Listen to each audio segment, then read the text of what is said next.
भले ही प्रधानमंत्री नरेंद्र मोदी ने तीनों कृषि कानूनों को वापस लेने का ऐलान कर दिया हो, भले ही केंद्रीय कैबिनेट की बैठक में तीनों कृषि कानूनों को रद्द करने के लिए विधेयक को मंजूरी दे दी गई हो, लेकिन किसान नेता आंदोलन खत्म करने को तैयार नहीं हैं। किसान आंदोलन की आगे की दिशा तय करने के लिए आज सिंधु और टिकरी बॉर्डर पर संयुक्त किसान मोर्चा के नेताओं की अहम बैठक हुई, जिसमें 29 नवंबर को संसद तक ट्रैक्टर मार्च को स्थगित करने का फैसला लिया गया। वहीं दूसरी ओर किसान नेताओं ने बताया कि संसद तक ट्रैक्टर मार्च अभी टाला गया है, खत्म नहीं किया गया है। जब हमने 29 का संसद कूच का ऐलान किया था, तब 3 कानून रिपील नहीं हुए थे। उन्होंने पार्लियामेंट में विश्वास दिलाया है कि वो 29 को इन्हें रिपील करेंगे। हमने वेट किया है और ऐलान करते हैं कि 29 का संसद कूच संयुक्त किसान मोर्चा की तरफ से सस्पेंड किया जाता है, पोस्टपोन किया जाता है। संयुक्त किसान मोर्चा ने कहा कि सरकार को किसानों के साथ बातचीत की मेज पर लौटना पड़ेगा, बिना एमएसपी किसान वापस नहीं जाने वाले। जैसा कि डॉक्टर साहब ने बताया, उसमें एमएसपी सबसे महत्वपूर्ण मुद्दा है। आज सभी लोगों ने तय किया कि बगैर एमएसपी के मोर्चा वापस नहीं जाएगा। और हमारे जो मुकदमे हुए हैं, हमारे जो शहीद हुए हैं, लखीमपुर वाला पूरा प्रकरण हमारा अभी डिले है, वहाँ निर्दोष किसानों पर मुकदमे हो रहे हैं, जेल भेजा जा रहा है। इन सारे मुद्दों पर सरकार टेबल पर आकर के वार्ता करे, बैठ करके वार्ता करे। और अगर इन सारी चीजों पर 4 तारीख तक कोई फैसला नहीं होता है, आज जो सरकार ने घोषणाएं की उनसे हम लोग सहमत नहीं हैं, आकाशवाणी से हम लोग सहमत नहीं होंगे। वार्ता की टेबल पर उतरे, हमसे आमने सामने बैठ करके बात करें और सम्मान पूर्वक इसका हल निकालें, तभी कुछ फैसला आगे बढ़ेगा। 4 तारीख को पुनः मीटिंग होगी। किसानों ने सरकार को चेतावनी देते हुए कहा कि आकाशवाणी से काम नहीं होने वाला। 4 दिसंबर की बैठक में आगे की रणनीति पर फैसला लिया जाएगा। हम इस पर 4 तारीख को फैसला लेंगे। अगर 4 तारीख तक जो चिट्ठी दी गई है प्रधानमंत्री जी को, उस चिट्ठी पर प्रधानमंत्री जी का सार्थक जवाब नहीं आया और संयुक्त किसान मोर्चे से सरकार वार्ता करे, ये है सबसे महत्वपूर्ण बात। सरकार को संयुक्त किसान मोर्चे से वार्ता की टेबल पर लौटना पड़ेगा। वार्ता की टेबल पर आकर के शेष हमारे मुद्दों पर आकर के बात करें। गौरतलब हो कि किसानों की बैठक से पहले केंद्रीय मंत्री नरेंद्र सिंह तोमर ने बड़ी घोषणा करते हुए पराली जलाने को अपराध की श्रेणी से हटा दिया है। अब सारी निगाहें संसद के शीतकालीन सत्र पर हैं, जिसके बाद ही किसान आगे की रणनीति बनाएंगे।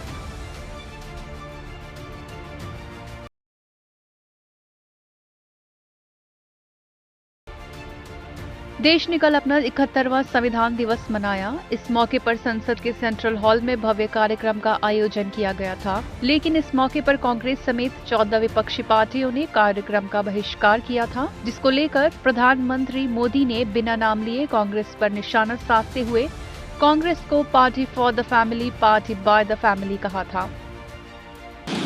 आज देश में कश्मीर से कन्याकुमारी, हिंदुस्तान के हर कोने में जाइए,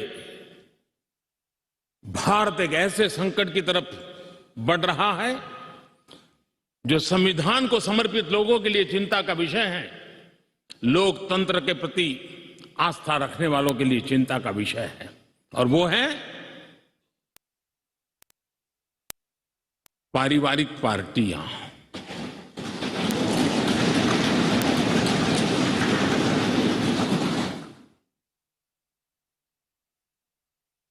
राजनीतिक दल,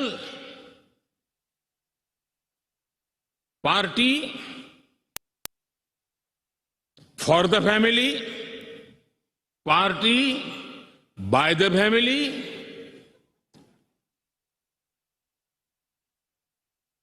अब आगे कहने की जरूरत मुझे नहीं लगती है।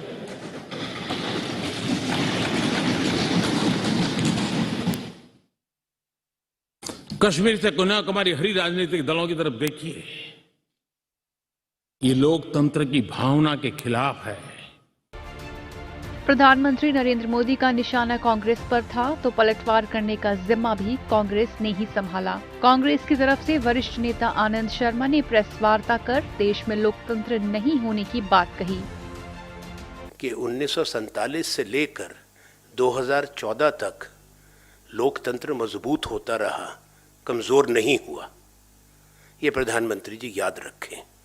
अगर लोकतंत्र को इतना बड़ा संकट था और लोकतंत्र का और संविधान का सम्मान ना किया होता, जिन्होंने संविधान बनाया है, और ख़ास तौर पे भारतीय राष्ट्रीय कांग्रेस जिसका 136 बरस का इतिहास है, तो 2014 में निष्पक्ष चुनाव में जीतकर श्री नरेंद्र मोदी प्रधानमंत्री कैसे बने?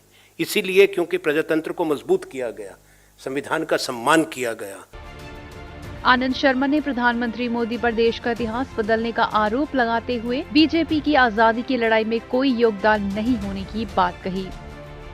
तो इतिहास को ही बदलना चाहते हैं और तमाम वो लोग जिन्होंने हिंदुस्तान की आज़ादी के लिए संघर्ष किया,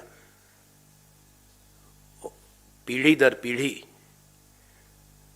जो लोग जेल में गए, बहुत लोग ने सर्वोच्च बलिदान दिए, ये उनको स्मरण नहीं करते।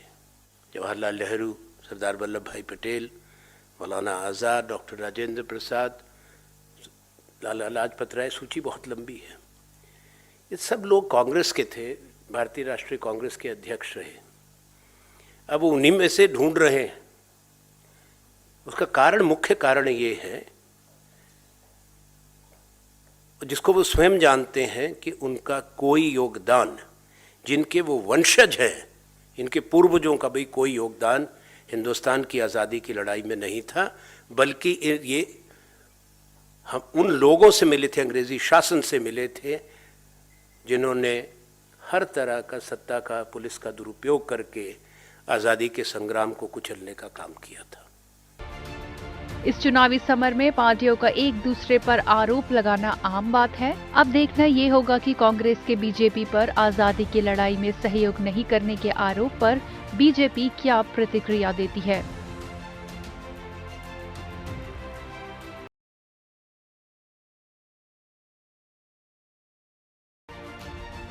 उत्तर प्रदेश का चुनाव जैसे जैसे पास आता जा रहा है, वैसे वैसे राजनीतिक पार्टियों का एक दूसरे पर तीखे जुबानी हमलों की बौछार तेज होती जा रही है। इसी कड़ी में सूबे के मुखिया योगी आदित्यनाथ ने आज गोंडा से पिछली सरकारों पर जमकर हमला बोला। मुख्यमंत्री योगी गोंडा की मिर्जापुर चीनी मिल में बनने वाले देश के सबसे बड़े एथनॉल प्लांट का शिलान्यास करने आए थे। साथ ही इससे पहले उन्होंने मां पाटेश्वरी देवी मंदिर में की पूजा अर्चना भी की। पूजा अर्चना के बाद योगी ने एक विशाल जनसभा को संबोधित कर पिछली सरकार, खासकर समाजवादी पार्टी पर जमकर निशाना साधते हुए पिछले सरकारों पर त्योहारों में दंगा करवाने का आरोप लगाया। प्रदेश में ऐसी सरकार थी जो पर्व और त्योहार में दंगा करवा देती थी और अयोध्या में राम जन्मभूमि पर आतंकी हमला करने वाले आतंकवादियों के मुकदमों को वापस लेती थी। भारतीय जनता पार्टी की सरकार आई तो सरकार आने के बाद पर्व और त्योहार शांतिपूर्ण ढंग से मनाए जा रहे हैं, हर्ष और उल्लास के साथ मनाए जा रहे हैं। आपके पर्व और त्योहार के सामने तो अब कोरोना भी मार खा गया है। आप देख रहे होंगे पूरी दुनिया कोरोना से तप रही है। अमेरिका के अंदर, यूरोप के अंदर, रूस के अंदर, चीन के अंदर आप देखिए कितनी खराब स्थिति है कोरोना के कारण। लेकिन आपकी आस्था के सामने कोरोना पूरी तरह परास्त हो गया। मुख्यमंत्री योगी आदित्यनाथ ने पिछली सरकारों पर आतंकवाद पर कोई कार्यवाही नहीं करने की बात करते हुए सर्जिकल स्ट्राइक पर भारत सरकार की पीठ थपथपाते हुए आतंकवादियों को उनकी मांद में घुसकर मारने की बात याद दिलाई। हमारी सरकार आई, हमने प्रदेश में दंगा मुक्त प्रदेश किया। 4.5 वर्ष में एक भी दंगा नहीं हुआ। आतंकवादियों को भारतीय जनता पार्टी की सरकार में उनकी मांग में घुस करके आतंकवादियों को मारा गया। साथ ही योगी आदित्यनाथ ने राम मंदिर निर्माण के मुद्दे पर पिछली सरकारों को घेरते हुए जनता के लिए काम नहीं करने व भाई भतीजवाद को आगे बढ़ाने का आरोप लगाया। जिन्हें आस्था का सम्मान करना था उन्होंने अयोध्या में भगवान राम का भव्य मंदिर के निर्माण का कार्य भी आगे बढ़ाया। भाइयों बहनों, ये काम पहले भी हो सकता था।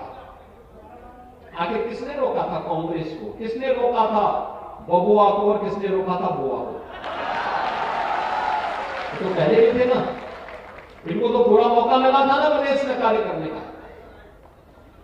लेकिन नहीं, पहले विकास के लिए नहीं काम होता था, भाई भतीजेवाद के लिए काम होता था। अपना पराया था, जाति के नाम पर आते थे, क्षेत्र के नाम पर आते थे, बेईमानी और भ्रष्टाचार फैलाते थे, दंगा करवाते थे। इनके दोहरे चरित्र में कभी मत आना, उनके बहकावे में कभी मत आना, क्योंकि इन लोगों के बयानों से तो गिरगिट भी कभी कभी शर्मा जाएगा। जैसे रंग लोग बदलते हैं, बार बार रंग बदलते हैं। यूपी में चुनाव से पहले कई योजनाओं का शिलान्यास हो रहा है। अभी कुछ दिन पहले ही प्रधानमंत्री मोदी ने जेवर में देश के सबसे बड़े एयरपोर्ट का भूमि पूजन किया था और आज इस एथेनॉल प्लांट के शिलान्यास से यूपी में विकास की उड़ान को नए पंख लगने की उम्मीद है। वहीं विपक्ष इन सभी योजनाओं को चुनाव से पहले बीजेपी की वोटरों को लुभाने की साजिश बता रहा है।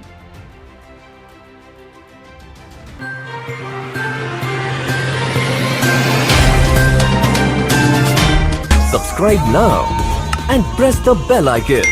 Never miss an update.